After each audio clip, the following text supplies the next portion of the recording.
Hello everyone. In the previous videos, we have already seen what is logistic regression, and also we have seen one particular code example as well. Okay. Now in this particular video, I'll be giving you some exercise. So the exercise is Titanic exercise. In this particular Titanic exercise, we wanted to predict whether the particular passenger who is traveling in this Titanic ship will survive or not. This is the task in our hand and we need to solve it. And there are multiple features that are present in this particular data set. These are the details about this particular data set.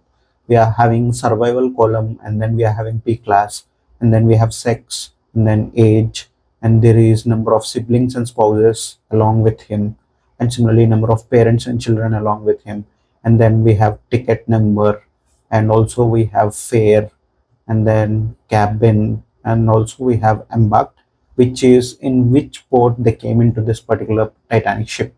So these are all the input features that I'm having, and here in all of these, which one will be my output feature?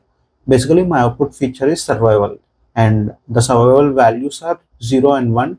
So 0 means that it is no, and 1 means that he'll survive. This is what the data set is about. Basically it is a real world data that is collected on the passengers who traveled in Titanic ship.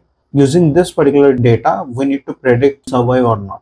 What we need to do, we have discussed all the steps, right? Basically, whenever we are given a data set, what we need to do, we need to do some data pre-processing within this particular data that we are having, that is Titanic.csv.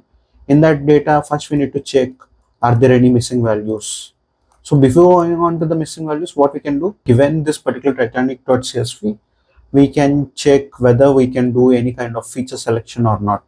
So what does this feature selection means? Feature selection means that if you feel that directly some of the columns are not at all important to the output, then you can directly remove them. So that is feature selection. And similarly, if you want, you can do some feature engineering, that is using some existing features, we can obtain some new features by multiplying two features or by dividing two features, whatever operation on the existing features. If you are doing and trying to obtain some new feature, that will be feature engineering. And similarly, we can observe, are there any missing values or not, and similarly we can do some data encoding, and finally we can do some data scaling. And before doing this, we can even do splitting of data.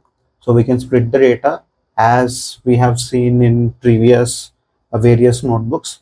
Using train test split, we can split the data, and then we can apply all of these pre-processing techniques, and finally we can build logistic regression model, which is really simple. We have seen in the logistic regression code example video, so you can refer that and you can code it. And these feature selection, feature engineering, missing values, data encoding, data scaling, for this you can just check the corresponding videos, so you'll know how to code them. So using this, all of this knowledge, please code for this particular problem. Maybe when I get some more number of subscribers, I'll be discussing this particular solution. So till then, you guys try it out, and even it's really simple for you to find solution for this as well. Like from my side, I'm trying to give you some exercise, and one day I'll surely explain the solution. Okay. So I hope you are liking my videos, and please make sure that you like, share, and subscribe. And thank you everyone. Bye bye.